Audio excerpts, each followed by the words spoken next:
the preparation for the course, the costs for the course, and after that, opportunity will be given to ask questions about the course that we might be able to answer now, and some things that we cannot answer now will probably get back to you by mail.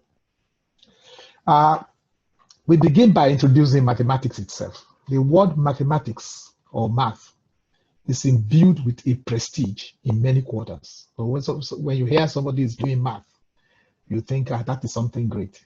The person must be brilliant. A person is proficient in it is assumed to be intelligent or brilliant. The disciplines such as engineering, physical sciences, and increasingly social sciences, biological sciences, etc., that emphasize it, acquire new impetus as a result of increased dependency on mathematics usage.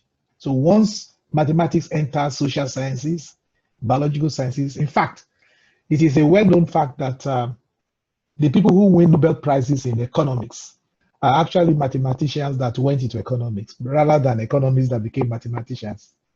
So math is really such a prestigious thing. In addition to being prestigious, mathematics also carries an amount of dread. Mathematics is one of the most feared subjects among young people.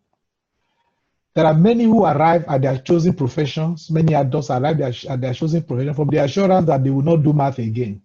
So once you know that math is involved in one thing, you just avoided it. In fact, in an extreme case, I have a niece that threw a party when she was in final year somewhere in the United States. And the reason for the party was that she will not see math again. So math was such a terrible thing for her, and she did not want to have anything to do with math again. And this was in the US. So don't assume that the dread of math is limited to Nigeria. It is something that happens in many places in the world. Let us now look at programming. Python is just a way to program. There are many other ways. Programming a computer is also dreadful. It's also as dreadful and as prestigious as mathematics. It is difficult for many to identify what programming really is. Is it an art? Is it a science? Is it pattern matching, or what? Many university graduates have degrees in computing, and they are still struggling with programming. Many successful programmers are self-taught. Why is this so? Why can't we just read plenty of books and become a programmer?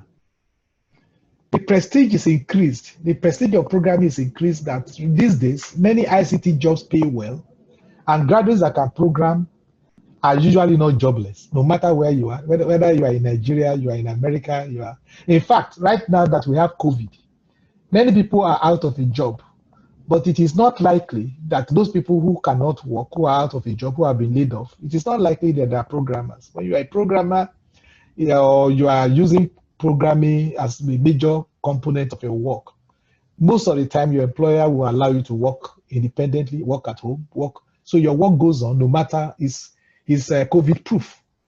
So programming is also prestigious, and people are paid well, and there is increasing. There are many cases in which two graduates go out, and the person that can program is earning sometimes 2 times, sometimes 3 times, sometimes 4 times, sometimes 10 times somebody who of similar qualifications that cannot program. So, but how then do we learn to program? Science to Product Africa initiative, our initiative, is presenting 3 courses starting from January. The one we are talking about now is the number 1. That is interactive mathematics with Python programming. It's an introductory course. It will introduce you to Python. It will also introduce you to further math. That is, we are not assuming you already know further math. We are assuming you are trying to learn further math. So we are going to introduce as if we are teaching you further math from scratch. Even though we must hasten to add, we are not necessarily replacing your school. You can still attend your school. But those who are not in school, like those who have finished and want to learn further math and programming, this should be, if you take all the courses, all the modules that we are going to give you, you should be able to cover the entire SSC and JAMB syllabuses through our course. But we are not presenting it as a replacement, because the order in which we will go may be different from what your school, be different from the pace of your school. But we assure you that we will cover the same grounds. But this is a programming course. not a mathematics course. It is a programming course. We're only using, as we'll see later, we're only using mathematics as a fodder for it. We'll talk about that shortly. So it will involve introduction to Python, introduction to further mathematics, introduction to programming, and then you are going to know what is called debugging and create practical applications. The minimum prerequisite for this course is JS3 math. So you must know the 4 operations: addition, subtraction, division, and multiplication, in addition to using of fractions and so many of them. Once you know that, you are ready for this course. We are expecting SSC pupils who are interested in further math, who are interested in other courses, who are planning a career in STEM, whether in science, technology, engineering, and mathematics, or social sciences, medicine, biology, anything. If you think you might need programming, this course may be for you. And then we're also expecting general interest public. That means that people who are already adults, but feel that they need to have a course on programming that does not make any assumptions. This may be the course for you, even though you may meet your children then, but doesn't mean that you cannot still learn. There are other courses we are going to offer. One is modeling, design, and analysis, which is for 400 level undergraduates. And in fact, this particular course was created as a result of the weaknesses we saw in our 400 level students.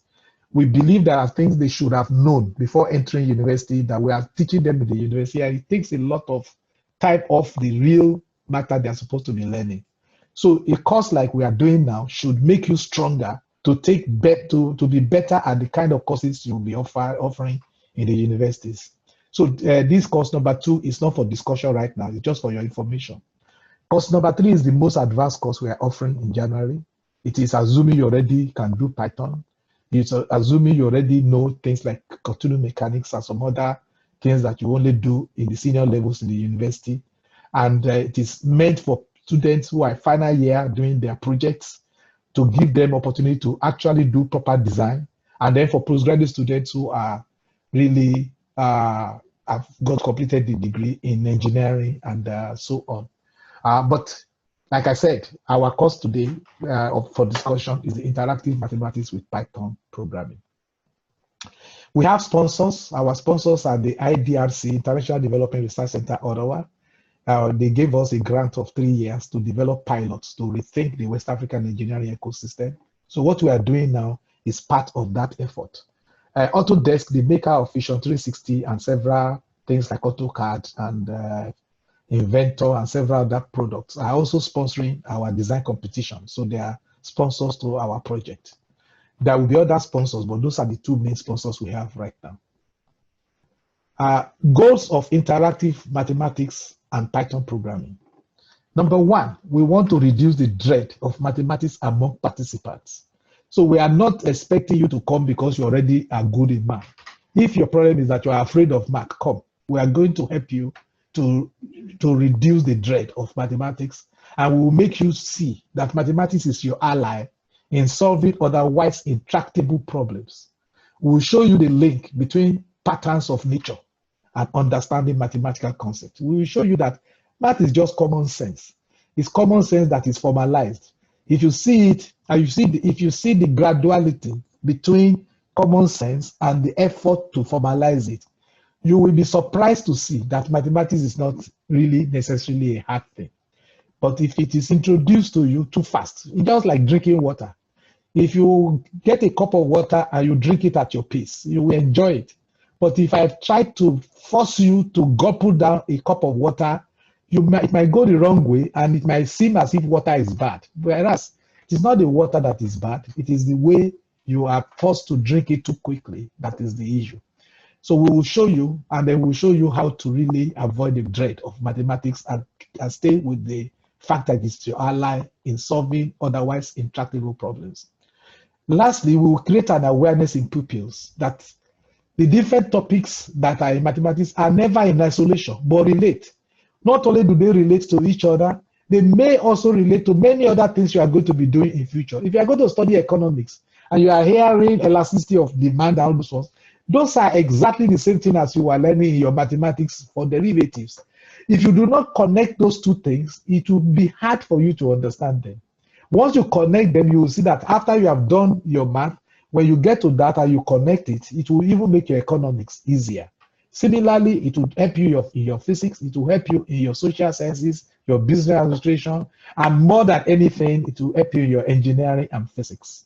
So we will help you to see that these things are not in isolation, but relate, to capitalize on this relationship and develop a programming culture. So at the end of the day, we will show you how to turn the challenges of the mathematics you are doing to programming, and then it will make you appreciate those things more. And you will see that instead of cramming them, you will see that these things are really very easy things, and they are things that are very helpful.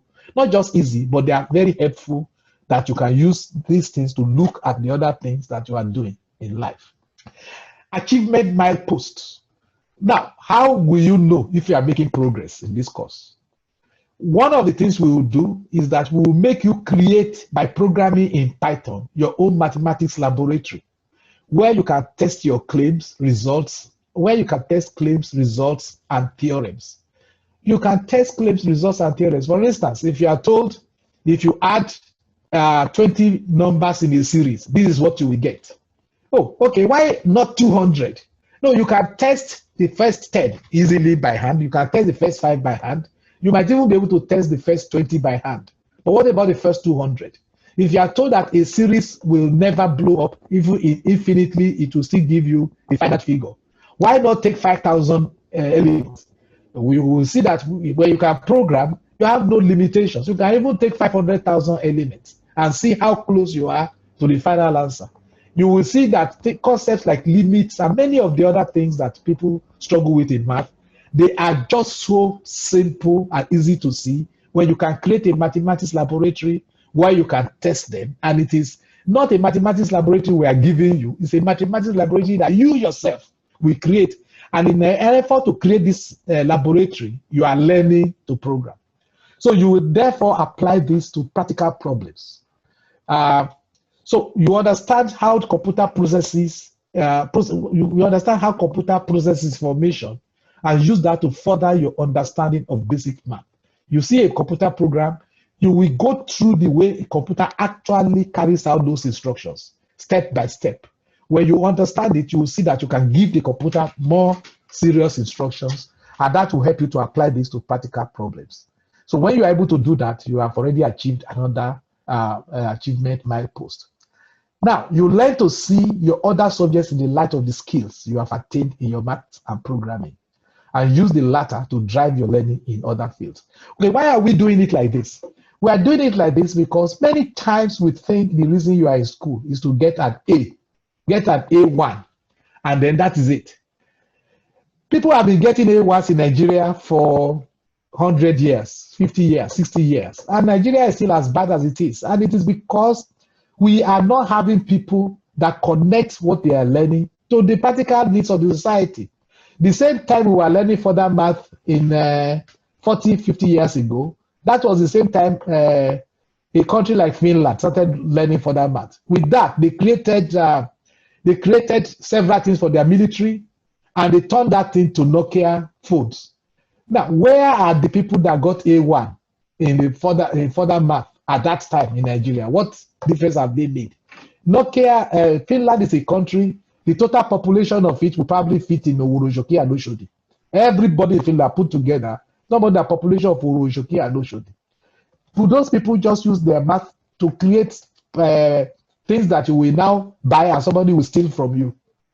So you can see, if we need to get a way to reorient our mind and know that everything does not end up in your getting A1 or passing your exam, we have to think about these things and how they relate to practical achievements and use them to drive learning in other fields. What we shall cover.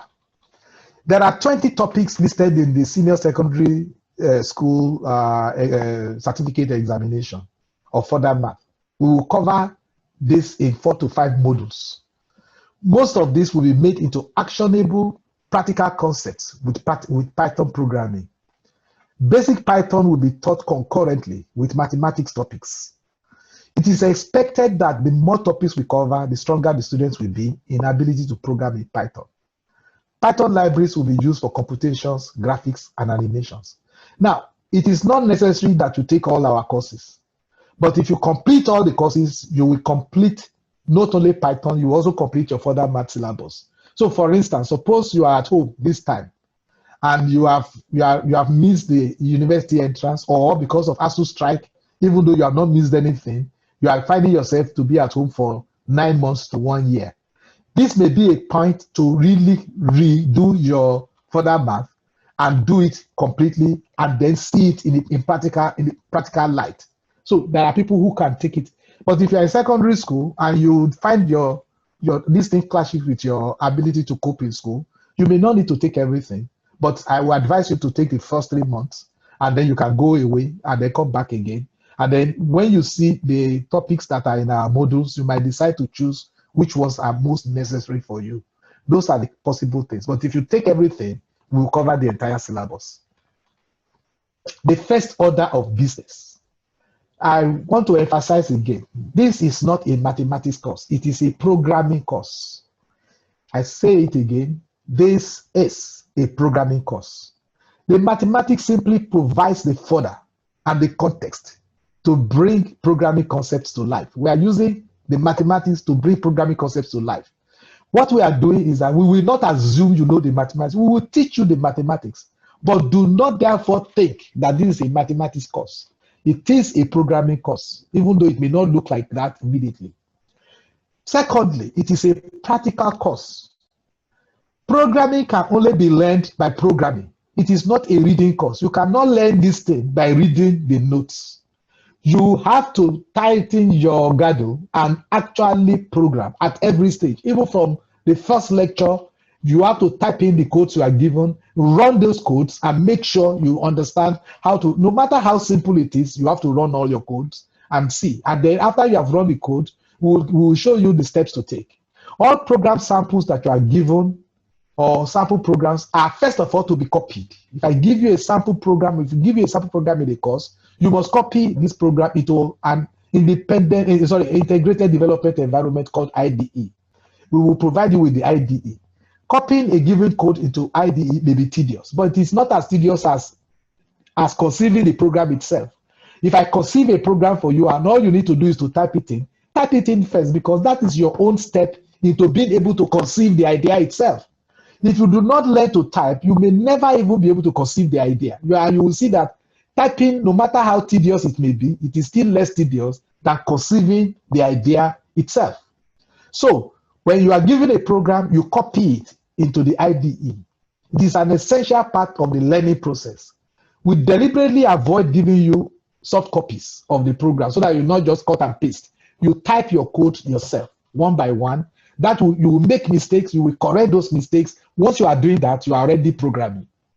The second step is to execute your program stepwise. We'll show you how to do that through a debugger. That's part of the things you will learn. You will learn to use a debugger, and the debugger will help you to graphically step through your program and see intermediate results. When you are doing that, you are already understanding how programming works. We will also show you how to do this. The third step is to understand the code you are given. Remember, it is not a mistake. Understanding the code is not the first step. Copying the code is the first step. Running the code is the second step. Understanding the code is the third step. If you change the order, you are going to get stuck. Don't worry about understanding the code initially. But by the time you have copied the code, by the time you have executed the code, now try and pause a little bit and say, okay, this program that I have run, what does it really mean? How did it do it? If you succeed in step 3, you will now prove that you understand the code by writing your own, either by modifying or expanding that code. If you follow these steps, you will discover that in a very short time, you already see that you are programming. This is what has been lacking in our educational system. We try to learn to program by reading. So you see all these people learning computer science, they are reading big books. They know plenty theory, they know plenty algorithms. Tell them to program. That is where the problem comes. Programming is a skill, and that skill is learned by pattern matching. And then there is some science, there are some art, and so many other things. But you can only program, you can only learn to program by programming. There is no shortcut. We will show you how to install 4 main software for this course. They are free to all students. If you're a student, all the software we are introducing will be free for you. One of them is Anaconda distribution system for Python and its libraries. Then you will install the Python interpreter. Then there are additional libraries that will help you do the work we are going to do. And then the IDE, the integrated development environment we are going to be using is called Visual Studio Code by Microsoft. That Visual Studio Code, there are others, but there is a reason why that is the one we are concentrating on. That is where we will be able to help you. If you use any other one, you are on your own. But if you are in this course, we advise you to use Visual Studio Code because that's what we can help you with. There are many others. You can program Python without using Visual Studio Code, but this will be a fast way that we can help you to do it. You can learn much. You cannot learn much from us until these are installed. So in the first week, the first thing we will do is to make sure you can install all the 4, and then we will discuss the details of how you can get them installed. From day 1, all this must be installed and working on your system from day 1. And you are running programs through the Visual Studio Code debugger. So you are not ready to start unless all these 4 are already installed on your program, on your computer. So that's how we are going to start. The modules. Our course is going to be packed into 4 modules. So there are 4 courses, each of them lasting 3 months. And the modules will contain, each module will contain the following. There will be slides that can be downloaded beforehand, also containing all needed Python code.